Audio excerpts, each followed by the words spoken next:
Greetings from Denver, Colorado. Jerry Trupiano here with another Oilers football game. For the Oilers, it's been a season that has been packed with thrills. The Oilers, after finishing 9-6 this season, knocked off Seattle last week at home to win the AFC wildcard game and advance to the AFC divisional playoffs here in Denver against the Broncos. Showtime, baby, showtime! 28 teams had joined the battle. Only 8 had survived. And glowing proudly among the NFL's elite were the remarkable Houston Oilers. They defied the odds, the opposition, and even gravity as they soared towards a championship. Before them now lay the unenviable challenge of stopping John Elway and his Broncos on their own turf, a challenge none had answered all year.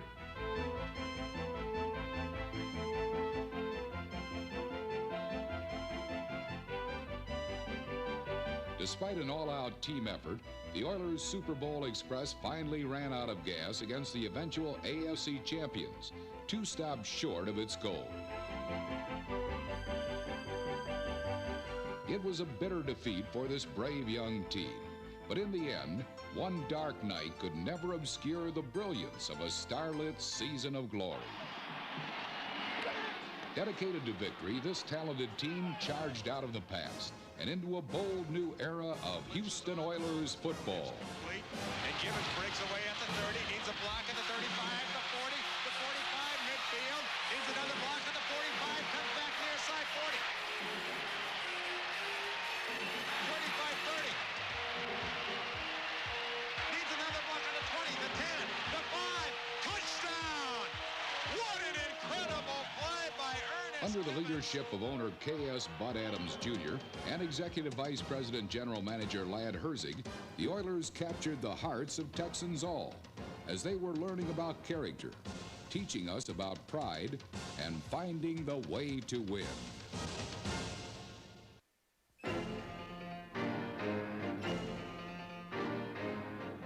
As the blazing summer sun gave way to the cool skies of autumn, the Astrodome resounded with hope for the 1987 Houston Oilers.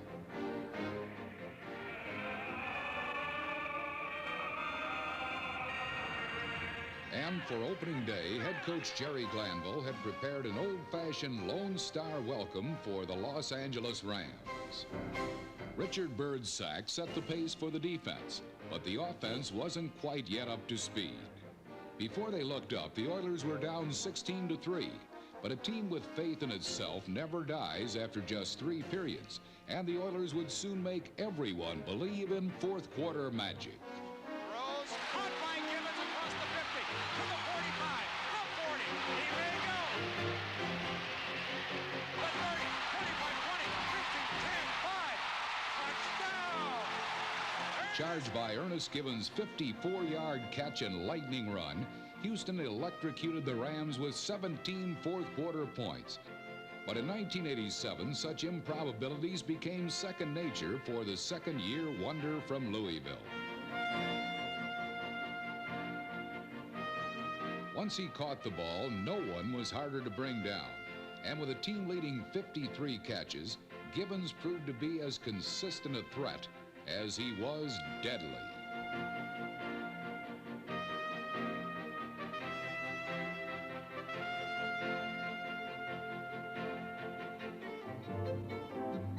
But as Jerry Glanville knows, it is only as part of a downfield dynamic duo where Gibbons finds his special success. Having both of them, I think, is really the key. Having one wouldn't do any good in this league because they'll shut one down. But if they try to take him away, of course, Drew Hill will go on and maybe catch 14 or 15 on you in one game also. So having 2 keeps them both pretty dangerous. In the past 3 years, no one in the AFC has caught passes for more yardage than Drew Hill. His team-high 989 acrobatic yards combined with Gibbons' 933 to make them the single most effective pass-catching tandem in the NFL. This beautifully efficient combination represented the new chemistry that was quickly turning the rebuild Oilers into big-time contenders.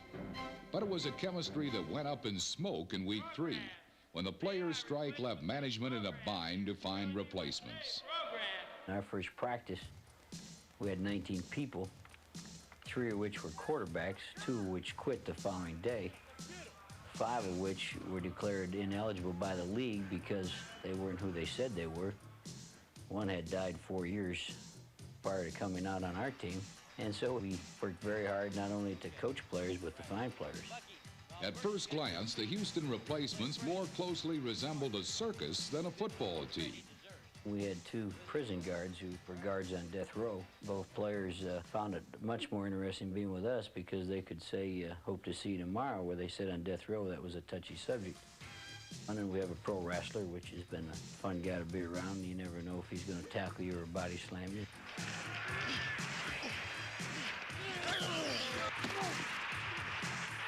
Safety cowboy Craig Birdsong had been to the school of hard knocks in the wrestling ring.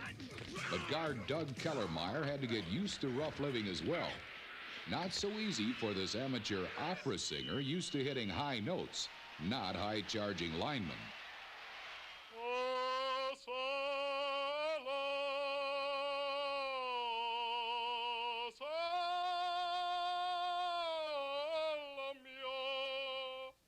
Coach Glanville thought he'd seen it all until he ran into a kicker just minutes before the first game. We had a field goal kicker that did not know who I was the day of the game, and I didn't know who he was. I went on the field. I asked him who he was. He said he was one of the kickers, and I said, for which team, Denver or Houston? He said, I'm Houston's kicker. And I said, gee, that's great. I'm with Houston. He said, what do you do? I said, I'm one of the coaches.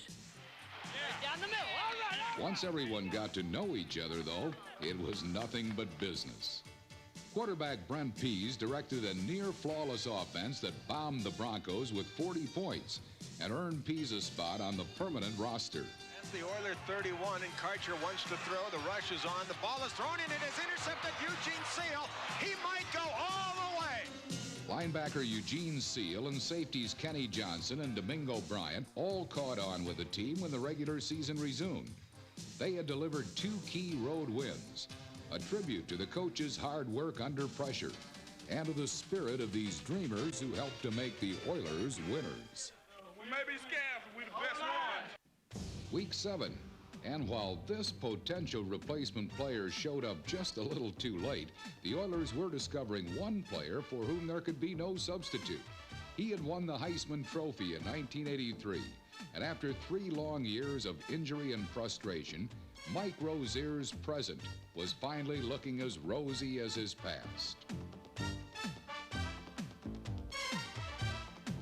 With his unique combination of elusiveness and power, Rozier converted potential ability into Pro Bowl performance.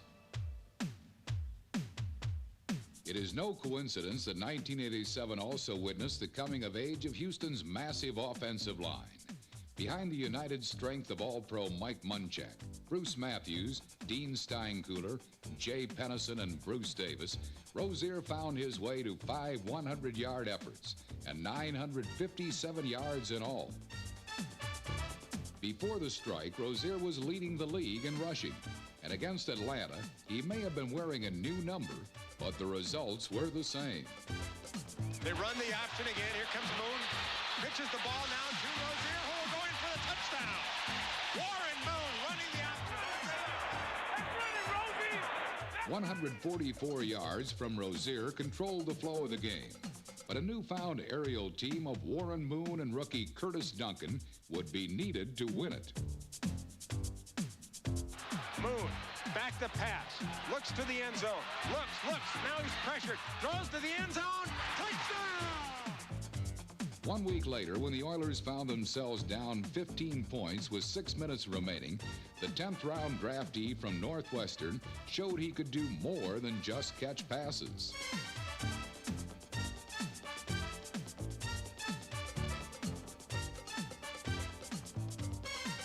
After 5 touchdowns on his first 8 NFL catches, Duncan returned this kickoff 62 yards to set up a score.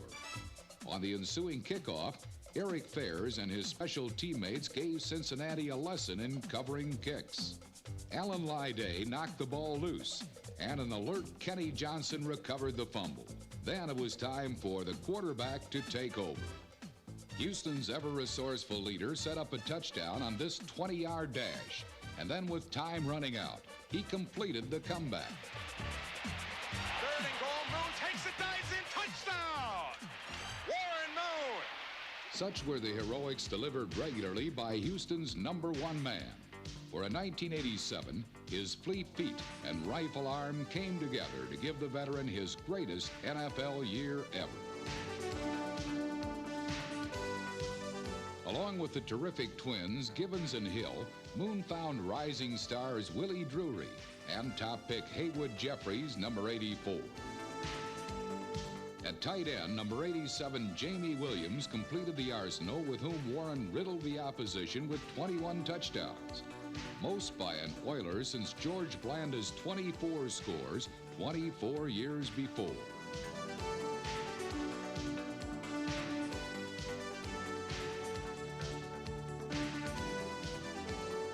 And so Moon brought his passing attack to Pittsburgh's Three Rivers Stadium, a stage where the steel curtain had dropped 9 straight losses on Houston. But this was 1987, and Warren Moon was writing a brand new script for the Oilers.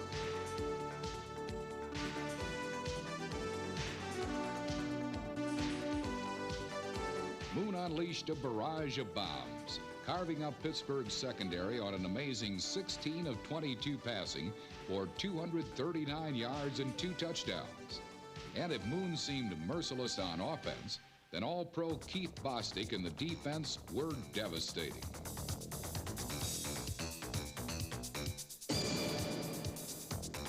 Houston ravaged Pittsburgh's offense in the Oilers' most awesome defensive display in a decade.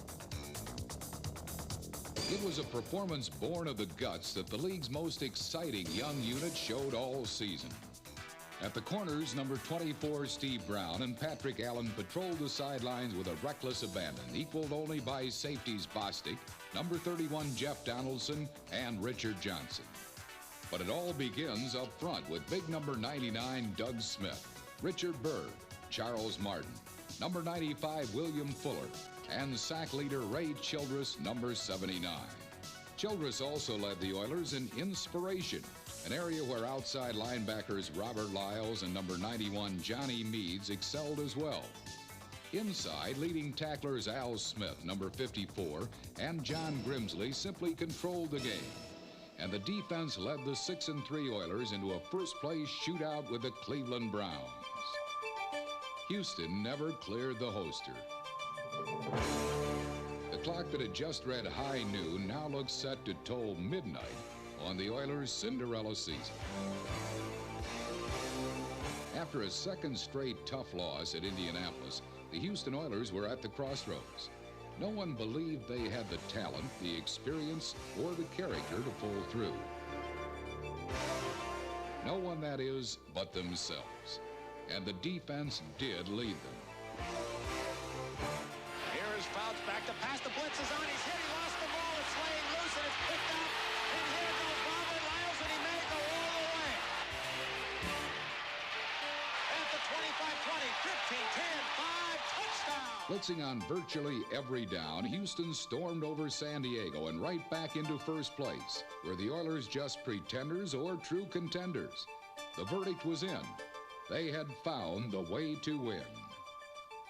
The win is the enjoyment. That's the only fun in the job. And I think when you lose as a head coach, you die. A piece of you dies every time that things don't go right. And I don't think you have to be the head coach to have those highs and lows. On the verge of one of the greatest highs in franchise history, Houston faced Pittsburgh in a Week 15 rematch. The stakes: survival to the winner, elimination to the loser. Alan Pinkett helped carry the load on the ground and scored his second touchdown in 3 weeks. But again, as in Pittsburgh, it was Moon to Hill that did the Steelers in. Here comes a big rush. Moon throws the ball deep downfield in the end zone. Touchdown! 2 long scoring passes knocked the Steelers down 24-16. But it was up to the defense to deliver the final blow. Jeff Donaldson intercepted 2 passes in the last 4 minutes and gave Houston its first ever season sweep of Pittsburgh. With 1 game left, the Oilers had destiny in their own hands. On On top of their offensive success, the Oilers had Alonzo Highsmith waiting in the wings. When they asked him to block, he was dominating. But in Week 16, they asked him to shine, and the NFL witnessed the birth of a star. Ball is thrown. Highsmith wide open inside the 30, to the 25, to the 20. The 15, the 10, the 5. Touchdown! Alonzo Highsmith. His first touchdown in the NFL as he took that pass. A moment before, he was just another rookie with potential. One spectacular move later, he was helping deliver Houston's first playoff berth in 8 years.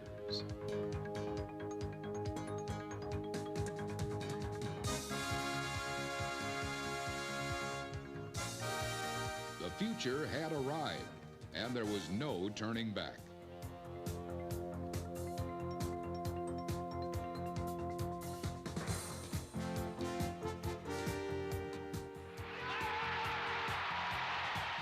Three first-half touchdowns provided the necessary points, and when Warren Moon and Mike Rozier masterfully ran out the final 5 minutes and 19 seconds, the Houston Oilers were playoff bound.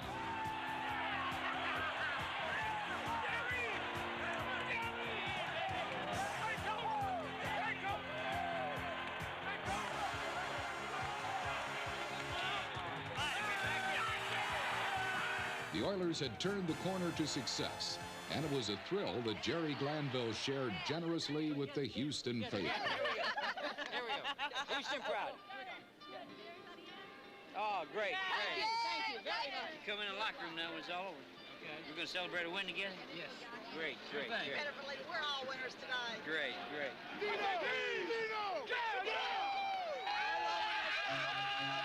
A renewed enthusiasm filled the dome as Houston Proud gave way to Houston Hysteria. The injured Alan Lyday's lucky crutch provided the pregame rallying point for the biggest event in the NFL's youngest team's life.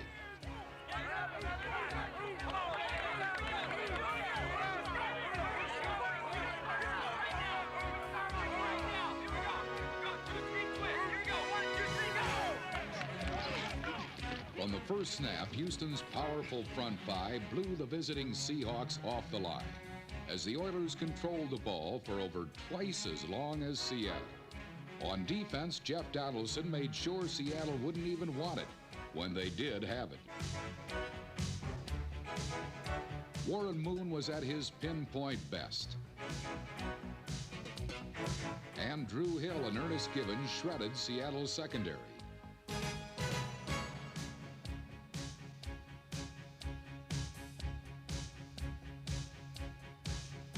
And when push came to shove, Mike Rozier ran a mile just to gain one precious yard.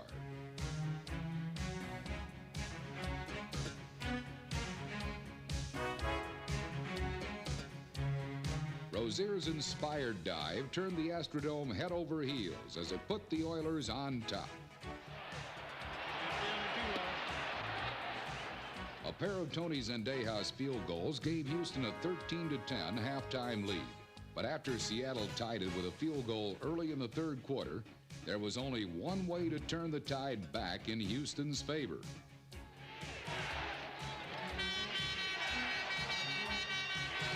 The Oilers' defense swarmed all over Seattle's runners, holding them to an incredible 29 yards rushing.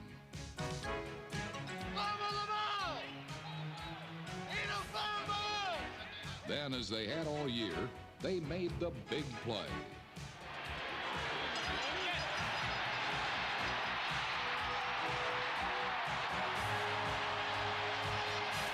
This kind of clutch play comes as much from heart as from design. Go, Warren. Come on, Warren. Find him, Warren. Find him. And sometimes the littlest men have the biggest hearts.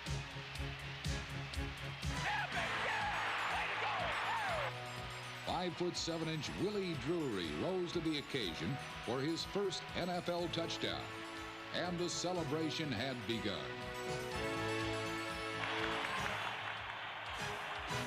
The only question the Oilers left unanswered was, when's the next plane for Denver? With less than 2 minutes left, Houston seemed even safer as Zendejas set to ice the game with a 29-yard chip shot. Incredibly, the ball hit the upright and fell short. Seattle was given new life and responded with an improbable last-minute touchdown to force overtime. A lesser team might have crumbled under the weight of this cruel turn of events, but the Astrodome fans would not let their dream die. In overtime, Mike Rozier overcame a painful shoulder injury to gain 27 grueling yards. Critical catches by Highsmith, Ray Wallace, and Drew Hill carried Houston into field goal range, where destiny delivered one man a shot at redemption and one team a chance for glory. Tony Zendejas with the kick of his life. On the line here. Snap back, ball down, kick up, on its way. And it is gone! It is gone! The Oilers win in overtime, defeating Seattle 23-20, advancing to Denver and the next round of the playoffs.